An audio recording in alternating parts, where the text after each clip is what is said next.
lam yu'awwizuka minal halali ma yakfika. Barakallah. Musyafaqullah. Halaman 162 ya. Kita baca dari 161 dan yang nyambung. Bismillahirrahmanirrahim. Alhamdulillahirabbil alamin. Wassalatu wassalamu ala asyrafil anbiya'i wal mursalin. Sayyidina wa habibina wa safihina wa maulana Muhammadin wa ala alihi wa sahbihi ajma'in. Amma ba'du, qala Allah ta'ala fi kitabihil karim wa huwa asdaqul qailin. Rabbi shrah li sadri wa yassir li amri wa hlul 'uqdatam min lisani yafqahu qawli. Rabbi yassir wa la tu'assir, Rabbi tammin bi khair. Subhanaka la ilma lana illa ma 'allamtana innaka antal alimul hakim. Wa la haula wa la quwwata illa billahil aliyyil azim. Wa amman batnu, ketemu nggak? Ya. Halaman 121. Ya. Wa amman batnu, dan adapun perut. Ini kan masih membahas tentang maksiat anggota tubuh kita. Ya, kalau kemarin kita bahas maksiat dari apa? Lisan. Ya, sekarang perutnya. Perut kita ada maksiatnya. Wa amal batnu, dan adapun perut, fahfazhu minat tanawulil harami, maka hendaklah engkau menjaga dia, perut itu, min tanawulil harami, daripada menerima barang yang haram, wasubhat, dan juga barang yang apa? Subhat.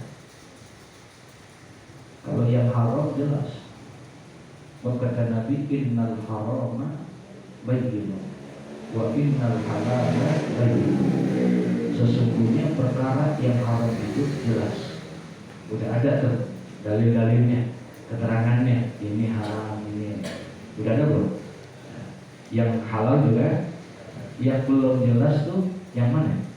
Yang subhat. Nah, perkara itu jangan lagi yang haram, yang subhat itu kalau bisa jaga dirinya, perut itu, dari perkara yang haram maupun yang subhat. Wahris ala talabil halali, dan hendaklah kamu tamak atau bersungguh-sungguh ala talabil halali, di dalam mencari barang yang apa? Yang halal. Jangan sampai perkara yang subhat ataupun yang haram. Fa iza wajadnahu, maka apabila engkau telah menemukan, ya, daripada perkara yang halal itu, fahriz ala antak tasiraminhu ala maduna sabri, maka bersungguh-sungguhlah agar engkau mensedikitkan dari yang halal itu kepada makanan, ya, maduna sabri, dari perkara yang kekenyangan. Jangan sampai mentang-mentang itu halal, makannya dia apa ya? Dia hajar aja lagi gitu. Bisa jadi makanannya halal, tapi karena dia makan dengan cara seperti itu sampai kekenyangan, sampai muntah-muntah, sampai tahapnya udah 10 kali, ya, nah itu malah jadi haram kan. Padahal makanannya halal, cuma karena perbuatannya kayak begitu, akhirnya jadi apa? Jadi haram, ya, Masya Allah. Nah, oleh karena itu, kalau kamu faiza wajadahu, maka apabila kamu sudah dapatkan itu makanan yang halal, barang yang halal, fahris ala taktasira minhu, maka hendaklah oleh kamu berusaha untuk menyedikitkan daripadanya, ala maduna sab'i, kepada makanan yang tidak sampai kekenyangan gitu, ya. Fa inna sam'a yusil qalba, karena nanti kalau kenyang masih boleh, yang nggak boleh apa? Kekenyangan. Nah, itu. Fa inna sam'a, karena sesungguhnya kenyang aja, bukan kekenyangan nih, kenyang. Karena sesungguhnya kenyang itu yuksil qalba, itu dapat mengeraskan hati kita. Kalau kita suka makan yang kenyang, pernah nggak makan kenyang? Curhat. Astagfirullahaladzim, ya, Masya Allah. Pantas kalau hati kita keras banget, ya, karena itu tadi makanannya sih halal, makanannya halal, semua itu tadi, ya. Karena sesungguhnya makan yang dengan kenyang itu dapat mengeraskan hati. Wa yusidu zihna, dan juga akan merusak daripada azim, kecerdasan gitu. Ya, dengan kenyang itu, gitu. Sebab kalau begitu, jadi pikirannya hanya apa? Makanan. Gitu. Ya Allah. Disitulah makanya dianjurkan kita untuk memperbanyak puasa. Terutama orang yang ditolib ilmi, orang yang menuntut ilmu itu harus memperbanyak apa? Puasa. Ya, memperbanyak puasa. Masya Allah. Tahajud samping ini saya tidak maksud buat riak. Dulu tuh saya disuruh bersama orang tua saya, terutama juga tuan guru Maksud ini suruh puasa 40 hari. Ya, 40 hari. Bukan Ramadan itu, di luar Ramadan gitu. Puasa 40 hari gitu. Masya Allah. Pada berat juga emang, ya. Dan itu lama saya lakukan itu. Dari tahun 87 akhir itu tahun 2005. Ya, saya puasa 40 hari. Selesai kita puasa lagi. Tahun bisa 2-3 kali kita puasa 40 hari. Kalau udah biasa enak. Ya. Cuma sekarang mau mulai lagi susah banget. Kita mau mulai lagi kok, Masya Allah. Benar, ternyata memang ininya dasar. Ya, pengaruhnya itu dasar buat diri kita. Fa'inna sam'a yuksil qalba, kemudian karena sesungguhnya kenyang itu dapat mengeraskan hati. Wa yufsidu zihna, dan juga dapat merusak daripada lambat kecerdasan kita, apa jadi susah. Wa yubtilul hifza, ya, dan merusak hafalan. Wa yusgilul a'dha anil ibadah, dan juga memberatkan anggota badan kita daripada apa? Ibadah, karena kekenyangan. Ya sudah berat aja awalnya mau ibadah, yang enak apa ya? Iya, yang enak itu. Wal ilmi, dan juga berat di dalam menuntut ilmu. Wa yuqwi syahawat, orang yang banyak makan, artinya tumbuh apa? Kuat syahwatnya, ya Allah. Wa yansulu junuda syaitan, dan yang seperti itu malah justru akan membantu daripada setan. Ya, tentaranya gampang aja tuh, yang kayak begitu tuh, digangguin sama setannya tuh. Ya, makanya di antara yang ditakuti oleh Nabi Muhammad SAW adalah daripada umatnya itu salah satu yurisu qaswatal qalbi, ada yang menyebabkan orang itu keras hatinya itu. Di antaranya ada 3 kata Nabi, orang jadi keras di hatinya itu. Apa? Yang pertama, hubbun naumi, ya, banyak apa ya? Itu juga mengeraskan hati. Wa hubbul akli, dan juga banyak makan. Wa hubbur rohah, banyak main, berfoya-foyanya. Itu akan mengeraskan hati kita, jangan. Nah itu buat kita jangan, kata Imam Ghazali, karena yang kenyang itu akan mempengaruhi daripada dirimu, mempengaruhi daripada beratnya ibadah, jadi malas buat ibadah. Bahkan juga wa yudhibu zihna, akan menghilangkan kecerdasan kamu. Wa yubtilul hifdha, akan hilang tuh hafalan-hafalan kamu. Katanya hati kita jadi keras dengan sebab itu, ya. Nah oleh karenanya jangan sampai tuh. Pertama, kita tidak boleh, perut kita jaga dari makanan yang subhat dan juga dari makanan yang haram. Perbanyaklah katanya wahriz ala talabil halal. Maka oleh karena itu perbanyaklah kamu makan dengan makanan yang apa? Yang halal. Cari itu makanan yang halal. Tapi makanan yang halal pun jangan sampai apa? Kekenyangan. Jangan sampai kekenyangan. Ya. Wasabu minal halali, ya, dan kenyang daripada makanan yang halal itu, ya, apalagi sampai kekenyangan. Itu katanya mabda'u kulli syarrin. Masya Allah. Kata Imam Ghazali, yang namanya kenyang, apalagi kekenyangan, dari yang halal, bukan yang haram nih. Dari yang apa? Dari yang halal itu ternyata mabda'u kulli syarrin. Dari situ tuh bisa jadi awalnya orang berbuat daripada kejelekan, kejahatan. Dari situ. Padahal yang dia makan halal. Sebab karena terus dia kekenyangan, akhirnya keasikan dengan yang kayak begitu, dari situ akan tercetuskan dari dia kepikirannya. Bagaimana karena yang dia pikir makannya kenyang, akhirnya dengan berbagai macam cara dia lakukan itu. Masya Allah, ya. Masya Allah. Pakai minal harami, kalau yang makanan yang halal, kenyangnya itu, apalagi kekenyangannya itu bisa menyebabkan orang berbuat kejelekan dan kejahatan, apalagi kalau makan makanan yang halal. Paham maksudnya tuh? Ya, apalagi kalau dia makan makanan yang halal.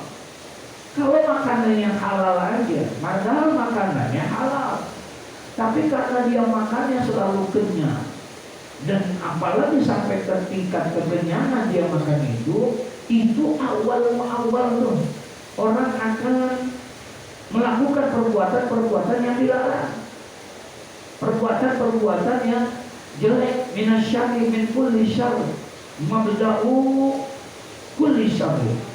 Jadi permulaan dari setiap kejahatan adanya di situ. Ya Allah, ya Allah.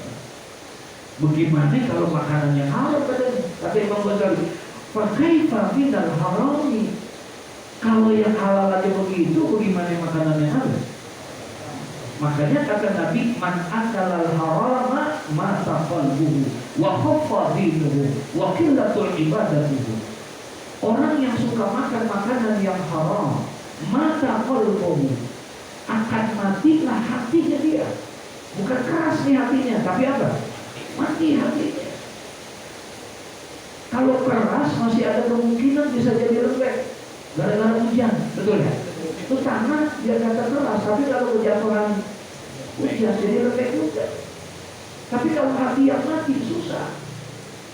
Hati yang mati udah gak bisa dinasehati, gak bisa. Jangan lagi seayat dua ayat Al-Quran kita baca itu, kagak bergerak tuh hati, karena mati hati. Ya, sebagaimana matinya Abu Lahab hatinya itu, bagaimana matinya Abu Jahal, Masya Allah, segitunya tuh hati sampai matinya, sehingga akhirnya Abu Jahal itu, ya begitu tak bisa, ya tak bisa. Wa talaqul halali fardhatun ala kulli muslimin, dan mencari, menuntut daripada barang yang halal itu, ya, fardhatun adalah merupakan apa?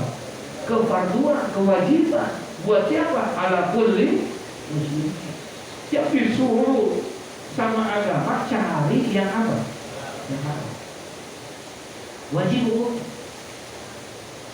Adapun bagaimana bentuk pekerjaannya, apapun bentuk usahanya, nggak jadi urusan itunya. Paham? Yang penting yang dicari itu, sampai-sampai nanti orang yang meninggal dunia karena mencari dari yang halal itu digolongkan matinya mati syahid. Ada hadis Nabi Shallallahu Alaihi Wasallam mengatakan, man mata fi thalabir rizqi minal halali mata syahidah. Barang siapa yang meninggal dunia di dalam rangka mencari daripada rizki yang apa? Yang halal, mata syahidah, maka matinya adalah mati apa? Syahid. Masya Allah. Dikategorikan orang itu mati syahid fisabilillah.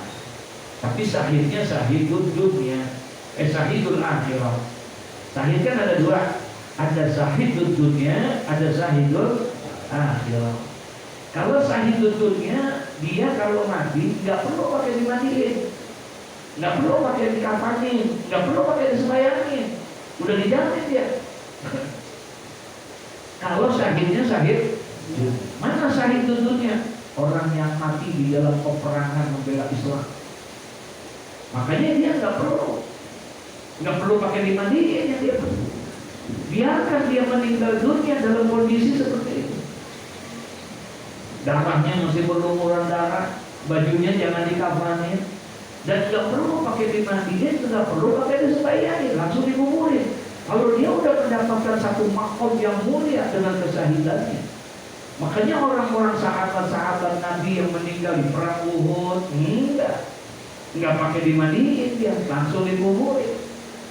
Udah dijamin yang seperti itu. Kan ada dua yang tidak perlu dimandikan dalam jenazah. Kalau kita baca Fathul Badi'ah, apalagi di Fathul Mu'in misalnya, dijelasin juga di dalam kitab Tafsir Fathul saja, orang-orang yang meninggal dunia yang itu kan secara kelaziman seharusnya itu harus dimandikan, ya. Tapi ada beberapa yang tidak perlu dimandikan dan dikafankan. Siapa? Yang pertama orang yang mati syahid, itu nggak perlu. Atau orang yang meninggal dunia belum waktunya lahir udah, ya, belum ada ruh di dalamnya, ya, di usia 1 sampai 3 bulan. Kecuali dia udah keluar meninggal dunia dalam keadaan udah teriak, nangisnya kencang, sebagaimana kencangnya seorang bayi yang normal, maka dia perlu dimandikan, sebagaimana lazimnya.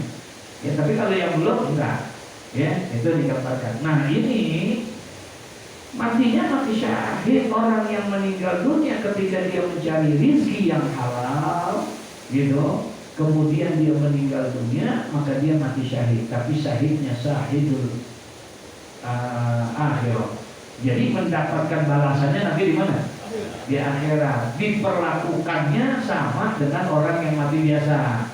Perlu dimandikan, perlu dikafankan, perlu disolatkan, ya, itu perlu. Tapi tidak perlu untuk mereka sudah mendapatkan nanti ganjaran di sana. Masya Allah. Wa talaqul halali, dan adapun mencari daripada barang yang halal, rezeki yang halal, fardhatun ala kulli muslimin, ya, adalah merupakan kewajiban atas setiap orang muslim, ya, baik laki-laki maupun. Wal ibadatu wal ilmu ma'aqil harami kal bina'i ala sirjin. Nah, dan ibadah dan ilmu ma'aqil harami yang disertai dengan makanan yang apa? Yang haram. Kal bina'i ala sirjin, maka sama saja dengan membangun dia atas di atas tempat sampah katanya. Ya, Masya Allah. Emang tempat sampah, kalau tempat sampah kotor apa bersih? Kotor, najisnya banyak, ini itu segala macam. Sama aja tuh ibadah di situ. Ibadah kalau seandainya daripada tempat najis, nggak sah. Karena salah satu syarat ibadah sholat misalnya, dia harus bersih dari najis. Syarat sahnya, ya, bersih daripada najis. Di mana bersihnya? Di saubi, bajunya, di badannya, wa fi makani, dan juga di tempatnya. Ya, itu syaratnya. Bajunya bersih, badannya bersih, tapi di sembahyangnya yang di tempat yang ada najisnya, sah tidak? Sah. Berarti kalau begitu katanya, ibadah yang disertai dengan makanan yang haram, al-bina'i ala sirji. Masya Allah. Ada orang, sering saya contohin itu, ada orang sembahyang kainnya boleh nyolong, ya, sembahyang kainnya boleh nyolong, sah tidak? Sah. Sah, ya, asal bersih, kainnya boleh nyolong, tapi diterima nggak? Nah, ini yang jadi masalah.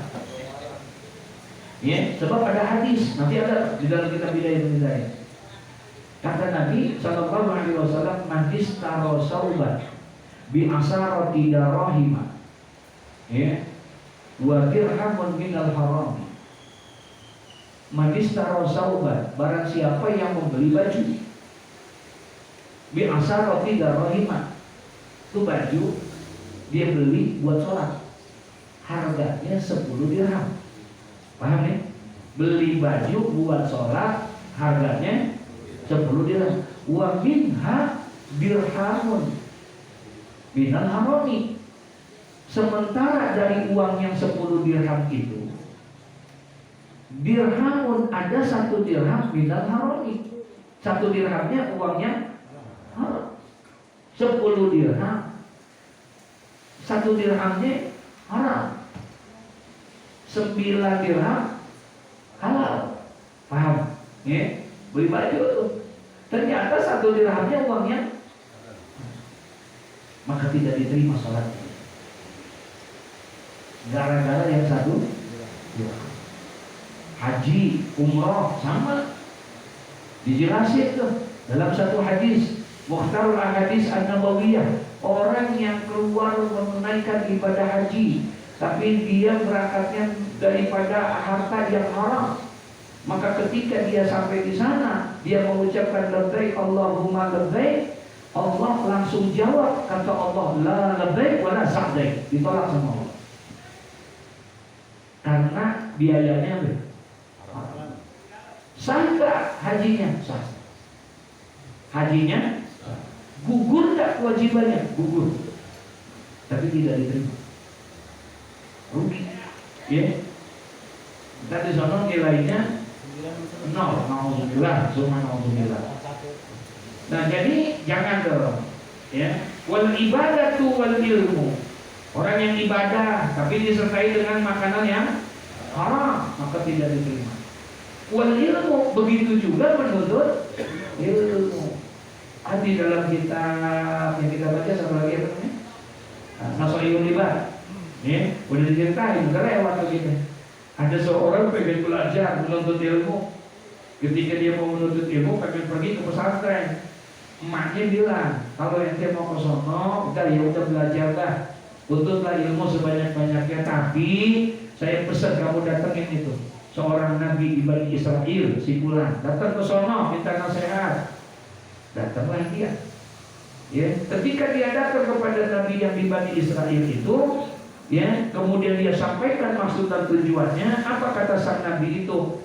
Kata sang nabi, apabila engkau akan berangkat ke sana, aku pesan kepadamu dengan 3 nasihat. Ya, ada 3 nasihat. Aku pesan kepadamu dengan 3 nasihat, dan nasihat ini adalah daripada orang-orang terdahulu dan yang akan datang. Artinya, nasihat ini bagi orang yang menuntut ilmu dari zaman dulu sampai yang akan datang pun, nasihat ini sangat perlu bagi orang yang menuntut ilmu.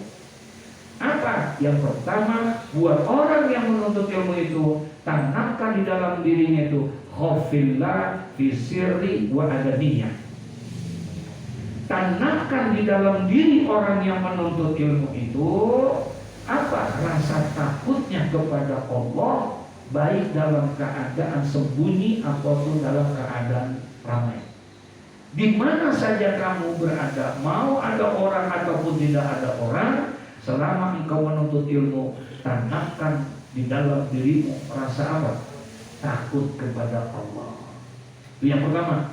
Kenapa? Sebab kalau seandainya kamu belajar, sudah ditanamkan sedini mungkin rasa takutmu kepada Allah, maka nanti ketika engkau berhasil mendapatkan ilmu, jadi orang yang pintar kamu, maka insya Allah kamu akan menjadi orang yang pintar dan orang yang takut kepada Allah.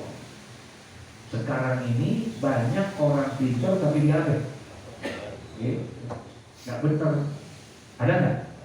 Hah? Kenapa? Karena tidak dari Allah. Ditanamkan rasa takutnya buat yang menuntut ilmu. Yang kedua katanya apa? Wanzur khubzaka. Ini dia. Buat orang yang menuntut ilmu itu, kalau kamu pengen menuntut ilmu, yang pertama tanamkan rasa takutmu kepada Allah. Yang kedua, perhatikan makanan yang masuk kepadamu. Maka lazimkan oleh kamu dengan makan makanan yang halal. Kalau dari sejak dini dia menuntut ilmu sudah makan makanan yang haram, paham? Maka nanti ketika dia akan menjadi orang yang pintar, sudah banyak ilmu, maka dia akan gunakan ilmunya itu buat mencari yang apa? Yang haram. Makanya oleh karena itu jangan katanya perhatikan oleh kamu makananmu, khubzaka warzul khubzaka. Masya Allah, nasihat yang kedua. Yang ketiga, buat orang yang menuntut ilmu itu katanya amsik lisanak, jaga lisanmu. Ya, jaga lisanmu dari sejak awal kamu menuntut ilmu. Jangan sampai nanti ketika kamu sudah pandai, kamu sudah berilmu, kamu tidak mampu menjaga lisanmu, keluar kata-kata yang gak pantas. Semua agama kan benar begitu kan? Ya, kenapa? Nih, lisannya dia gak bisa jaga. Ya, Masya Allah. Jadi udah dinasihatin tuh buat orang yang menuntut ilmu.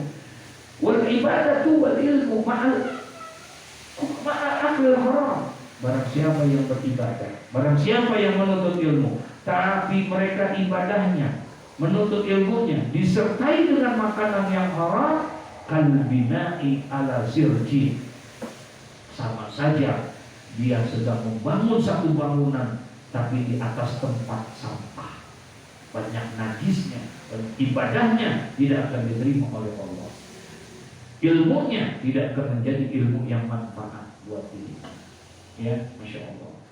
Faiza qana'ta fi sanati bi ghamisi, maka apabila engkau berqanaah, ya, fi sanati dalam setahun, bi ghamisin khasanin, ya, dengan baju yang kasar, wa fil yaumi wal lailatin, dan juga dalam sehari semalam, bi ghifaini, ya, dengan memakan 2 rotimu, minal faskari, daripada roti yang kering, ya, wa tarakta talazuza bi atyabil udumi, dan engkau meninggalkan daripada yang lezat-lezat, bi atyabi, dan makanan yang lauk-lauk yang yang enak, lam yu'awwizka minal halali, maka tidak akan melemahkan kepadamu daripada yang halal, ma yakfika, barang yang mencukupkan kepadamu itu sekalipun dah, ya, daripada itu biarin deh makanan walaupun timbang begitu doang, paham gak? Yang penting apa?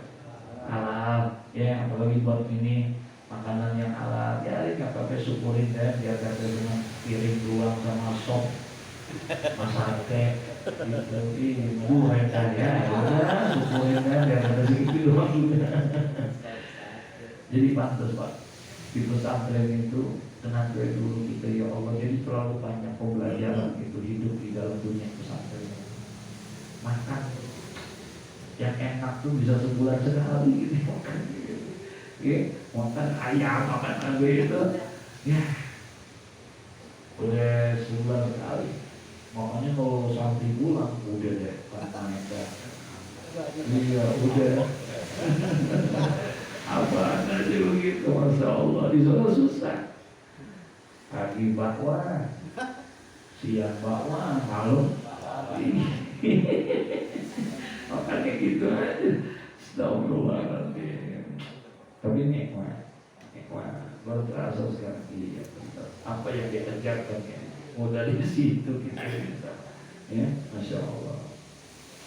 Ada dulu anak gubernur marah sama Syekh Sultan Aulia, Sultan Syekh Abdul Qadir Jilani. Jadi Syekh Abdul Qadir Jilani bikin pesantren. Jadi bikin pesantren, ternyata di situ ada santrinya anak gubernur. Ya, kalau anak gubernur biasanya makannya, makan semuanya ada gitu kan. Nah, satu hari dimasukin semua segala macam, kira-kira dapat ya 3 bulan atau segala bulan. Marah-marah, stop. Bapaknya, kenapa pulang? Lagi saya nggak buat makan. Ya, nggak pernah makan yang enak, makan itu. Akhirnya gubernur datang ke Syekh Sultan. Yomeri, kata sang gubernur, Tuan Syekh, ente nggak kenal aneh. Aneh nih, PJ gubernur. Aneh gubernur. Iya. Masa saya disamain anak Anda sama anak yang lain? Jangan dong, kasih. Emang kenapa? Anak saya nggak biasa makanan yang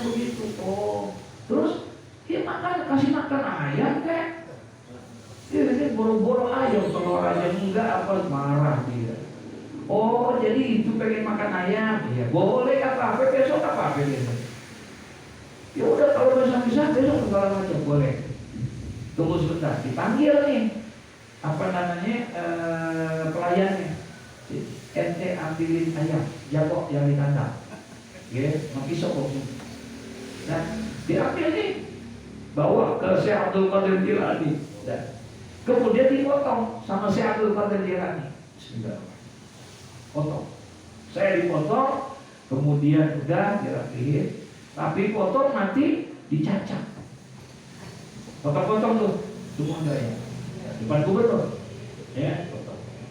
Dicacat-cacat, dipotong-potong. Kemudian disahin, dikumpulin masih Abdul Qadir Jilani. Ya, Bismillahirrahmanirrahim. Ya, Gur, Bismillah. Hidup kamu dengan izin Allah. Hidup saya. Masih Abdul Qadir Jilani begitu. Gur, Bismillah. Bangun, hidup kamu dengan izin Allah. Hidup. Apa kata Syekh Abdul Qadir Jilani? Kalau anak ente udah bisa kerjain kayak begini, boleh makan ayam. Begitu katanya. Ya. Kalau anak ente udah bisa kayak begitu, boleh makan ayam. Bisa nggak begitu? Masya Allah, luar biasa. Ya, tapi ya begitu deh. Dunia namanya. Ya, ketutup tuh hawa yang kayak begitu. Ya, untuk seperti makanan. Seingat nggak Nabi Isa? Hah? Yang makan roti diumpetin? Hah? Nabi Isa, gitu? Lagi duduk sendirian, ada yang datang, temennya. Ente sendiri, ya boleh ada temennya? Boleh. Duduk kan, pinggir pantai, enak, sore-sore. Udah. Nabi Isa bawa roti, cuma satu-satunya tuh rotinya gede, gitu kan? Udah, Nabi Isa, udah kita roti dulu dan yang ada roti, ya udah. Ini roti dibagi 3. Satu buat Nabi Isa, satu buat dia, satu lagi ditaruh. Udah, satu lagi buat siapa? Udah kalau jadi buat nambah kali. Habis makan nih Nabi Isa, dia makan, Nabi Isa makan. Roti yang ini dimakan nggak? Nah, Nabi Isa kemudian izin. Kata Nabi Isa, bentar ya, nanti mau ambil air dulu tuh di sungai, mau minum. Nabi Isa ke situ. Pas Nabi Isa ke situ minum, nggak lama balik, nggak ada roti. Roti yang satu nggak ada. Ditanya sama Nabi Isa, Pak Uzur, mana rotinya? Mana kamu? Nggak tahu saya. Yang bener ente, kan nggak ada orang. Nggak ada. Apa demi apa? Saya nggak tahu itu roti. Oh iya, udah. Akhirnya Nabi Isa jalan. Nabi Isa penasaran. Akhirnya Nabi Isa pengen coba bukti. Di tengah perjalanan capek istirahat. Ente lapar nggak? Makanan nggak? Ada kambing sama anaknya. Anak kambing tuh. Tuh kambing anaknya begini. Maka bisa datang. Gitu. Datang dipotong. Sudah potong semua segala hati dibakar. Makan daging kambing bakar. Enak gak? Makan tuh. Sama dia berdua. Habis kambing makan, Nabi Isa tuh tulang-tulangnya dikumpulin ke Nabi Isa. Kemudian Nabi Isa di depan dia, Gum biiznillah, hiduplah kamu dengan izin Allah. Itu tuh kambing itu kan. Kira-kira nih orang kaget ya? Hah? Kaget ya?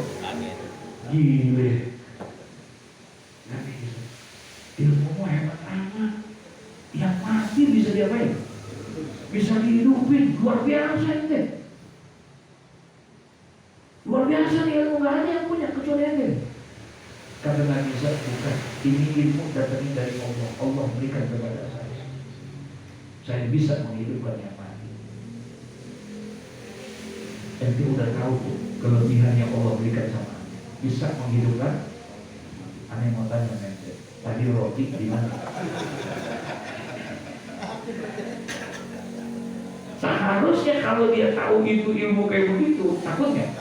Takut. Dia pasti akan ngaku, enggak, daripada gue mati enggak. Ternyata dia bilang, mana Adri? Enggak tahu saya. Masih enggak mau ngaku, udah ditunjukin ilmu yang luar biasa tuh, mana bisa? Adri, saya enggak tahu. Bener ya deh? Bener. Dan jalan lagi mana bisa? Ketika jalan pengen nyebrang sungai, ini orang nanya, ya Nabi Allah, ya Isa, gimana? Kita nggak ada perahu ke sana, kita mau ke sana nih, kita mau jalan-jalan macam. Oh, ya udah apa? Dipegang. Pak Ahmad Ziyadi, kemudian Nabi Isa ambil tangannya dia. Dah, Bismillah. MC ada nggak jalan di atas saya, jalan. Kaget lagi kan? Hebat amat nih orang. Bisa, ilmu hebat banget. Gak ada yang bisa seperti ini. Ente bisa jalan di atas air, ane bisa ke bawah ente. Cakep banget nih ilmu, luar biasa. Kata Nabi Isa, ini ilmu dari Allah yang Allah berikan dan Allah titipkan kepada saya. Ente udah tahu ilmu Allah begitu luar biasa. Ane bisa hidupin yang mati, kemudian ane bisa jalan air.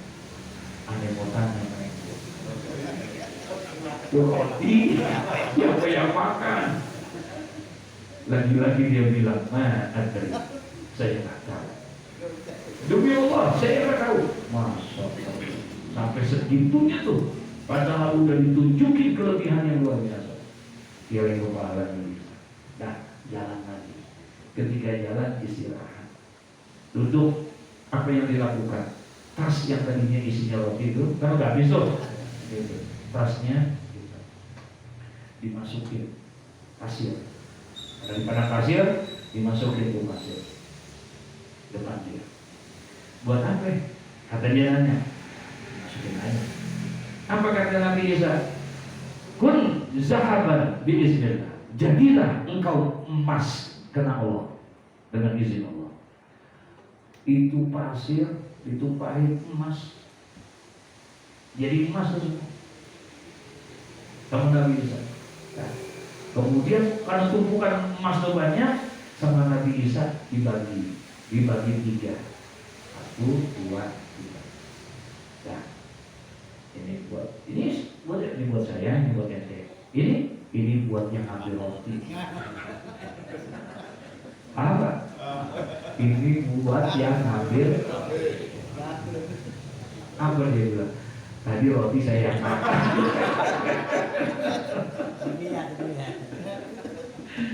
Astagfirullahaladzim. Tadi roti saya yang ambil, saya yang makan.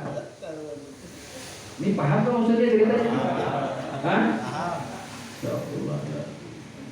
Tuh orang yang suka makanan yang halal, dikasih dengan ilmunya Allah, enggak goyang, masih berani. Dikasih lagi dengan ilmu yang luar biasa, masih enggak ada rasa takutnya. Tapi ketika dengan dunia, hilang terus. Ketika dia diganggu dengan dunia, ya tidak, subhanallah. Begitulah kita. Nah, oleh karena itu orang yang beribadah dan orang yang menuntut ilmu, kalau seandainya dia menuntut ilmu itu, kemudian selalu mengkonsumsi makanan yang apa? Yang haram, maka akan mempengaruhi dia pola pikirnya, dan yang dia cari pasti apa? Yang haram. Makanya tidak boleh. Harus kita berqanaah, cari itu makanan, biarin itu makanan, biar kagak enak, biar kagak enak. Yang penting apa? Halal. Yang penting halal. Masya Allah. Nah, jadi kemudian jaga perutmu itu daripada makanan-makanan yang wal halalu kasirun, sedangkan barang halal itu masih banyak. Walaisa alaika, dan tidaklah mesti buat kamu itu antatayaqana bawatina, meyakini atau mengoreksi daripada batin-batinnya itu al umuru segala perkara, bal alaika, Ya, tetapi harusnya kepada kamu itu antar tariza, menjaga mimma ta'lamu, dari barang yang kamu tahu itu annahu haramun. Ya, kalau sudah tahu itu haram, jangan diamin, jangan dimakan. Ya, dari mana kita bisa tahunya itu? Itu kita belajar. Ya, kita dikasih akal untuk bisa bedain mana yang halal, mana yang autazunu, atau kamu menyangka annahu haramun, bahwa barang itu adalah haram. Zonna hasala min alamatin najizah makrunatin bil nadi, dengan sangkaan yang hasil daripada ciri yang nampak, makrunatin bil mali, yang disertakan dengan harta. Nah, tadi itu emang kita udah tahu itu makanannya haram. Ya, kalau kita makan, masya Allah. Amal ma'lumu fazahirun, adapun harta yang diketahui haram atau halalnya. Wa amal maznunu, dan adapun itu sudah jelas daripada ininya. Adapun harta yang maznun, yang apa namanya, masih disangka bi alamatin haramnya, ya, dengan adanya tanda-tanda, fahuwa malu sultan wa ummalihi, maka itu adalah hartanya raja, wa ummalihi, dan juga hartanya para petugas-petugasnya, ya, penggawa-penggawanya. Wa malu malan kasbalahu, dan harta orang yang tidak ada karena usaha baginya, illa minan niyahah, ya, kecuali daripada buruhan yang meratapi mayit. Ada orang apa kerjaannya, cari dananya, cari rezekinya dari nangisin apa? Mayit. Zaman dahulu banyak. Sekarang ada? Ada agama tertentu yang memang ditugasin apa ya? Nangis bukan? Ya, jadi kalau ada meninggal dunia, tuh dia ada tugasnya tuh. Ada ustaznya juga. Cuma suruh ngapain? Habis semakin kecil semakin banyak air matanya, semakin ini amplopnya dia juga itu. Jadi tugasnya begitu. Astagfirullahaladzim. Saya dulu punya teman, ya, maaf, dia anggota dewan. Kemudian agamanya emang Nasrani. Ibunya meninggal. Udah, ibunya meninggal. Nah, kita karena teman, kita datang boleh nggak? Boleh nggak? Boleh. Tetangga kita, orang agama beda, misalnya, boleh. Secara bermuamalah boleh. Yang nggak boleh itu mengikuti daripada ibadahnya. Itu yang nggak boleh. Kalau kita bertakziah boleh. Sebagai penjaga muamalah, toleransi kita. Nggak enak tetangga kita 20-an tahun sama kita, masa ini kita nggak datang gitu kan? Nah, kita datang nih misalnya, oh saya datang tuh, ya teman, emang dekat gitu. Udah, maaf, silaturahmi. Gitu. Okay. Jadi pada takziah mereka kita datang. Saya dulu yang pakai peci. Datang. Pak jenazah dia lagi nangis nih. Ya. Dia bangun, dia lihat kita, dia bangun. Bapak kan cuma nangis. Mama, bangun ma. Itu Pak Haji Lutfi datang ma. Pak Haji Lutfi datang, dia orang baik ma. Dalam hati, waduh, kalau dia bangun gue lari tuh.